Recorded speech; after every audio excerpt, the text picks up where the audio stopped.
Russian authorities are assessing extensive damage after a government administrative complex in Russia was struck on February 8th by long-range unmanned aerial systems launched from Ukraine. According to initial assessments, 4 Ukrainian long-range strike drones departed a concealed launch site at 5:12 a.m., timed to coincide with a brief reduction in air defense alertness during routine morning shift transitions. The aircraft crossed more than 1,320 kilometers of airspace before reaching their target, exploiting a moment in which radar operators focused on diagnostics and handover procedures rather than active threat evaluation. The early morning conditions inside the multi-story government facility reflected normal operations. Office floors were powering on, security systems were transitioning to daytime procedures, and personnel were beginning routine tasks. No alerts indicated an incoming threat. When the drones began their long approach, they maintained low signature flight profiles with steady altitude, spacing, and speed, allowing them to blend into routine environmental traffic without triggering escalation on monitoring displays.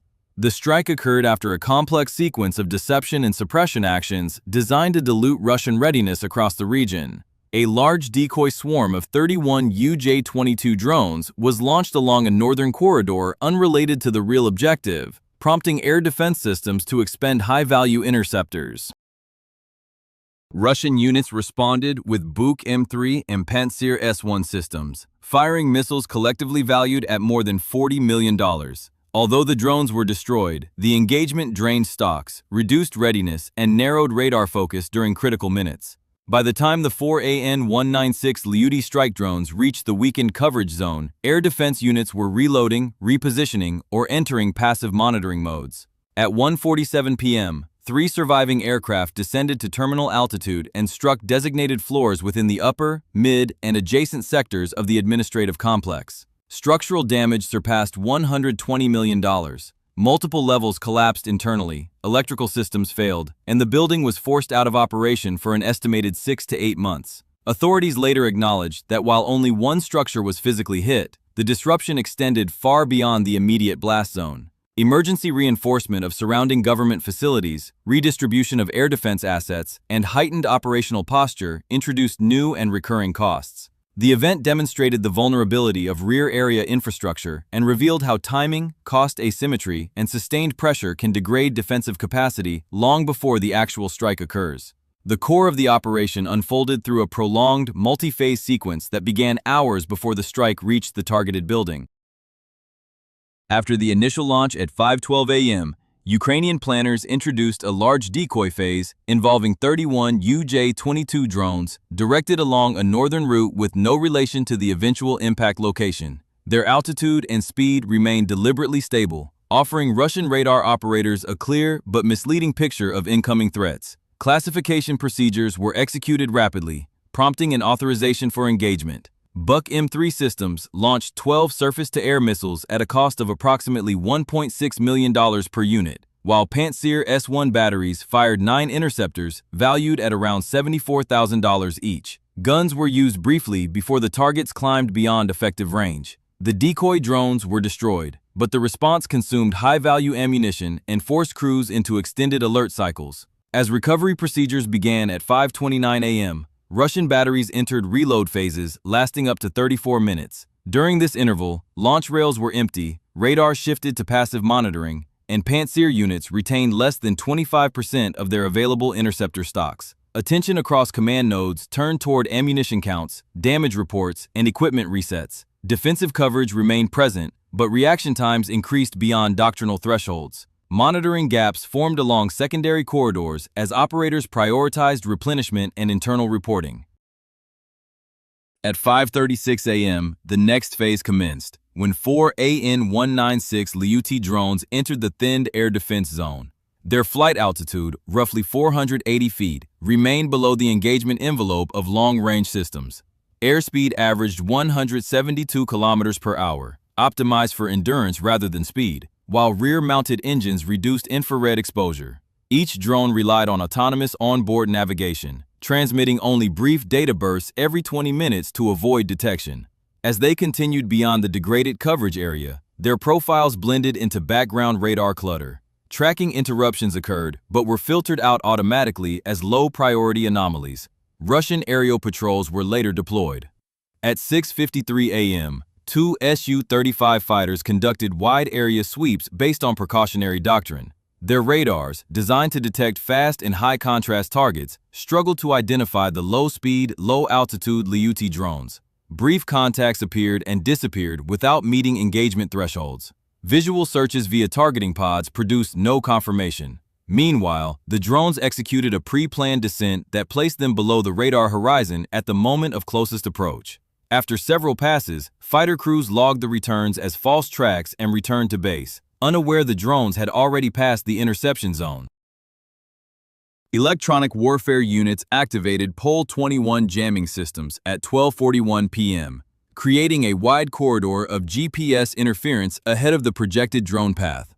Civilian-grade signals collapsed almost immediately, and military receivers suffered rapid degradation. One drone misidentified a terrain feature during the transition from satellite-assisted navigation to inertial guidance and crashed without further transmission. The remaining three adjusted automatically, using preloaded terrain correlation to compensate for drift. By 1:22 p.m., all three surviving systems remained on trajectory despite reduced navigation precision. At 1:47 p.m., the drones entered the terminal phase. Descending to final attack altitude, they aligned with predetermined coordinates. No external inputs were required. Each aircraft carried a 68-kilogram high-explosive warhead configured to detonate on impact. The first drone struck between the 26th and 29th floors, causing immediate structural collapse within non-load-bearing sections. 11 seconds later, a second drone hit a lower floor within the same vertical column, compounding damage before emergency systems could respond. The third drone followed along an adjacent vector, striking an additional administrative sector. The sequence was staggered intentionally to overwhelm internal response procedures and limit evacuation. Initial assessments from Russian authorities confirmed that the attack inflicted more than $120 million in direct damage, including structural repairs, electrical replacement, and restoration of security systems. Several administrative levels were rendered inoperable, and the facility was removed from full operation for up to 8 months. The coordinated strike demonstrated how low-cost systems could exploit defensive timing, procedural routine, and cost imbalance during a multi-stage engagement.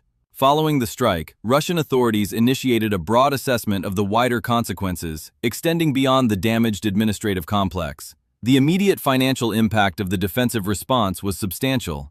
Air defense units expended an estimated $38 to $42 million in interceptors during the decoy and engagement phases, while the total material cost of the Ukrainian drones remained below $4.5 million. Analysts noted that the exchange ratio exceeded 8-to-1 in Ukraine's favor, reflecting a significant cost imbalance before structural damage was taken into account.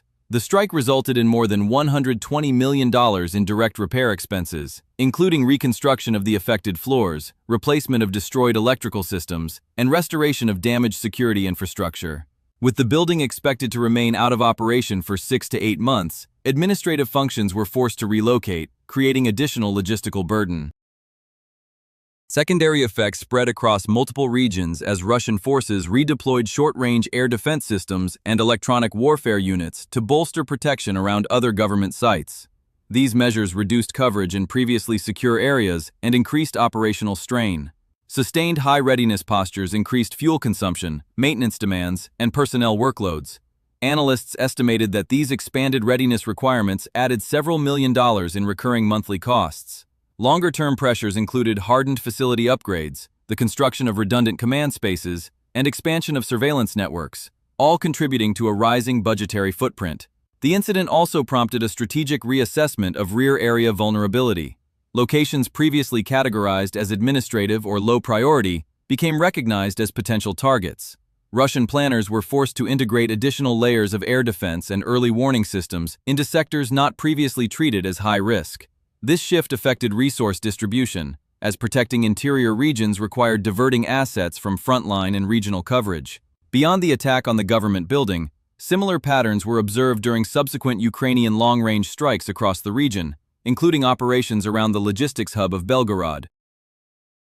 Defense exhaustion, repeated decoy incursions, and sustained radar activation created operational stress that produced measurable delays in rail transport, fuel distribution, and infrastructure availability. civilian and military supply chains were periodically disrupted as rail junctions, fuel depots, and power nodes were exposed to increased risk. Economic pressures intensified as Russian forces maintained a high alert posture in cities positioned within the range of Ukrainian long-range fires. Maintaining layered air defense networks, processing repeated alerts, and covering large urban sectors required increased staffing and missile resupply. Analysts estimated that sustaining such defensive conditions over a single month could require expenditures ranging from $200 million to $300 million, even in the absence of large-scale strikes. The effects extended into operational planning. As air defense systems were repositioned to protect administrative and logistics facilities, overall defensive depth declined. Commanders faced reduced flexibility, slower decision cycles, and increased exposure along secondary fronts. In sectors near Avdiivka, brief Ukrainian engagements demonstrated how controlled pressure, rapid maneuver, and persistent aerial observation could force Russian units into costly reinforcement attempts and disrupt movement for extended periods. Across these incidents, the strategic pattern remained consistent. Ukrainian forces employed timing, deception, and long-range unmanned systems to create disproportionate economic and operational strain. Russian defenses remained functional, but their efficiency declined as they were compelled to respond to repeated incursions and sustain elevated readiness levels. As analysts observed, the broader impact was not defined solely by physical destruction, but by accumulated financial cost, logistical disruption, and the requirement to defend a growing number of potential targets deep inside rear areas.